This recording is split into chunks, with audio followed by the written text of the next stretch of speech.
Friends, ಎಲ್ಲರಿಗೂ ನಮಸ್ಕಾರ. So ಇವತ್ತು IM ಕಲ್ಚರ್ ಬಗ್ಗೆ ಹೇಳ್ತಾ ಇದ್ದೀನಿ.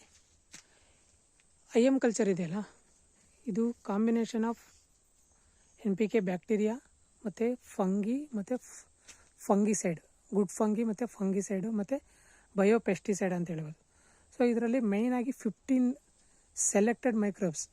ಫಸ್ಟ್ ಬಂದುಬಿಟ್ಟು NPK ಡಿಟೇಲಾಗಿ ಹೇಳ್ತೀನಿ. ಫಸ್ಟ್ ನಾನೀಗ ಕಲ್ಚರ್ ರೆಡಿ ಮಾಡಿದ್ದೀವಿ. ಸೊ ಆಲ್ರೆಡಿ ಯೂಸ್ ಮಾಡ್ತಾಯಿದ್ದೀವಿ. ಸೊ ತೋರಿಸ್ತೀನಿ. ನೀವು ಫೈನಲಾಗಿ ಇದ್ರದ್ದು ಒಂದು ಕನ್ಕ್ಲೂಷನ್, ಇದು ರಿಸಲ್ಟ್ ಯಾವ ಥರ slow release fast release conclusion ಕೊಡ್ತೀನಿ. ನೋಡ್ಕೊಂಬರೋಣ ಫಸ್ಟ್.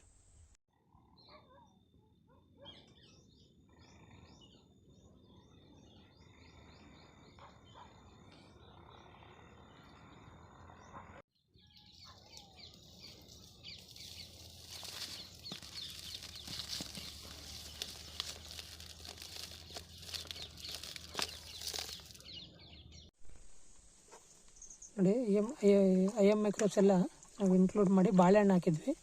ನಮ್ಮಲ್ದಲ್ಲೇ ಬೆಳ್ತಿರ್ತಕ್ಕಂಥ ಬಾಳೆಹಣ್ಣು ಫರ್ಮೆಂಟೇಷನ್ಗೋಸ್ಕರ. ಕಲ್ಚರ್ ರೆಡಿಯಾಗಿದೆ.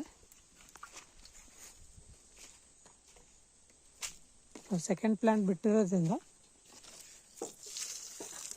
ಈ ಥರ ನಾವು ಒಂದೊಂದು ಪ್ಲ್ಯಾಂಟಿಗೆ ಅರ್ಧ ಲೀಟ್ರ್ ಕೊಡಬೇಕು. ಸೊ ರಿಸಲ್ಟ್ ಅಂತ ಬಂದ ತಕ್ಷಣ ನಾನು ಎಲ್ಲರಿಗೂ ನಿಮಗೆ ರಿಸಲ್ಟ್ ಬಂದೇ ಬರುತ್ತೆ ಅಂತ ಹೇಳಲ್ಲ. ನಾವು ಮಾಡೋ ಆರ್ಗ್ಯಾನಿಕ್ ಫಾರ್ಮಿಂಗ್ ಮೆಥಡ್ ಮೇಲೆ ಹೋಗುತ್ತೆ ರಿಸಲ್ಟ್. ನಾವು ನೋಡಿ, ನನ್ನ ಸೀಕ್ರೆಟ್ ಅಂದರೆ ನಾನು ತುಂಬ ಮಲ್ಚ್ ಮಾಡ್ತೀನಿ. So mulching is big advantage for microbes. ಸೂಕ್ಷ್ಮಾಣು ಜೀವಿಗಳಿಗೆ ಗುಡ್ ಫಂಗಸ್ ಮತ್ತು ಗುಡ್ ಬ್ಯಾಕ್ಟೀರಿಯಾಗೆ ಮಲ್ಚಿಂಗನ್ನು ತುಂಬ ಇಂಪಾರ್ಟೆಂಟು. ಸೊ ಹಂಗಾಗಿ ನನ್ನ ಹೊಲದಲ್ಲಿ ಡಿಸೀಸ್ ಇಲ್ಲ. ನೀವು ನೋಡ್ಬೋದು ಪ್ಲ್ಯಾಂಟ್ ಎಲ್ಲ. ಸೊ ಪ್ಲ್ಯಾಂಟ್ಸ್ ಎಲ್ಲಿ ನೀವು ನೋಡ್ಬೋದು, ಎಲ್ಲಾದರೂ ಒಂದು ಮಚ್ಚೆ ಆಗಲಿ ಒಂದು ಇದಾಗಲಿ. ಇದು ಬಿಡಿದೆ ಹಳೆ ಪ್ಲ್ಯಾಂಟ್ಸ್ ಆಲ್ರೆಡಿ ಗೊನೆ ಬಂದಿದೆ. ಕವರ್ ಏನಕ್ಕೆ ಕಟ್ಟಿದ್ದೀನಿ ಅಂತ ಹೇಳ್ತೀನಿ, ಅದೊಂದು ವಿಡಿಯೋ ಮಾಡ್ತೀನಿ. ಸೊ ನೀವು ಹೊಸ ಪ್ಲ್ಯಾಂಟ್ಸ್ ನೋಡ್ಬೋದು. ನೀವು ತೋಟದಲ್ಲಿ ಯಾವುದೇ ಪ್ಲ್ಯಾಂಟ್ಸ್ ನೋಡಿ. ಸೊ ಇದು ರಿಸಲ್ಟ್ ಅಂತ 100% ಹೇಳ್ಬೋದು ನಾವು. ಇನ್ನು ಬೆಸ್ಟ್ ಲೈವ್ ರಿಸಲ್ಟ್ ಅಂದರೆ ಇಲ್ಲೇ ನೋಡ್ತೀವಿ. ಇದು ಬಂದು ಸ್ಟಾಪ್ ಆಗಿದೆ. ಸ್ಟಾಪ್ ಆಗಿಲ್ಲ ಅಂದರೆ ಇದು ಕಂಟಿನ್ಯೂ ಆಗುತ್ತೆ, ಎಲ್ಲ ಫುಲ್ಲು ಬರುತ್ತೆ. ಸೊ ಇದು ಬೆಸ್ಟು ಡಿಸೀಸ್ ಸ್ಟಾಪ್ ಅಂತಲೇ ಹೇಳ್ಬೋದು. ತುಂಬ ದಿನ ಆಯ್ತು ಬಂದು. ಸೊ ಇದು IM ಮೈಕ್ರೋಬ್ಸ್ ಸ್ಪೆಷಾಲಿಟಿ ಇಷ್ಟೇ.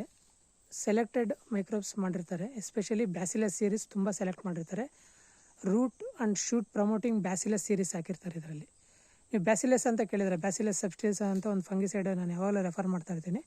ಅದರಲ್ಲಿ ಇನ್ನು ಬೇರೆ ಬೇರೆ ಸೀರೀಸ್ ಇದೆ. ಬ್ಯಾಸಿಲಸ್ ಥ್ರೈಲೆಂಜಿಸ್ ಇದ್ದಾವೆ. ಇನ್ನು ಬ್ಯಾಸಿಲಸ್ ಬೇರೆ ಬೇರೆ ಸ್ಪೈಸಸ್ ಎಲ್ಲ ಆ್ಯಡ್ ಮಾಡಿ 5-6 ಬ್ಯಾಸಿಲಸ್ ಸ್ಪೈಸಸ್ ಹಾಕಿದ್ದಾರೆ.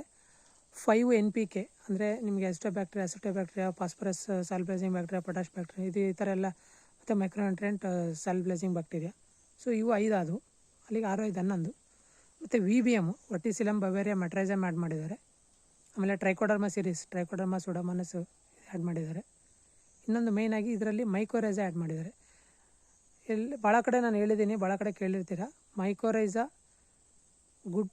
ಗುಡ್ ಫಂಗಿ ಮತ್ತು ಈ ಟ್ರೈಕೋಡರ್ಮಾ ಸುಡೋಮನಸ್ ಬಯೋಕಂಟ್ರೋಲ್ ಏಜೆಂಟ್ಸ್, ಈ ಜೊತೆ 2 ಕಾಂಬಿನೇಷನ್ ಮಾಡಬಾರ್ದು. ಯಾಕಂದರೆ ಈ ಟ್ರೈಕೋಡರ್ಮಾ ಇವೆಲ್ಲ ಡಾಮಿನೇಟ್ ಮಾಡ್ತವೆ ಮೈಕ್ರೋರೈಸಿನ ಅಂತ ಕೇಳಿರ್ತಾರೆ. ಬಟ್ ಇವ್ರು ಏನು ಮಾಡಿದ್ದಾರೆ, ಜೊತೆಯಲ್ಲೇ ಬೆಳೆಸಿದ್ದಾರೆ, ಜೊತೆಯಲ್ಲೇ ಡೆವಲಪ್ ಮಾಡಿದ್ದಾರೆ.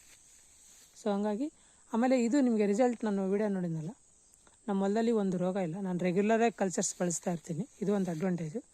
ಇನ್ನೊಂದು ಏನಂದರೆ, ರಿಸಲ್ಟ್ ಬೇಕಂದರೆ ಕಂಟಿನ್ಯೂಗಿ ನಾವು ಒಂದು 3 ಡೋಸ್ ಕೊಡಬೇಕು. ಎಸ್ಪೆಷಲಿ ಮಲ್ಚಿಂಗ್ ತುಂಬ ಚೆನ್ನಾಗಿರಬೇಕು.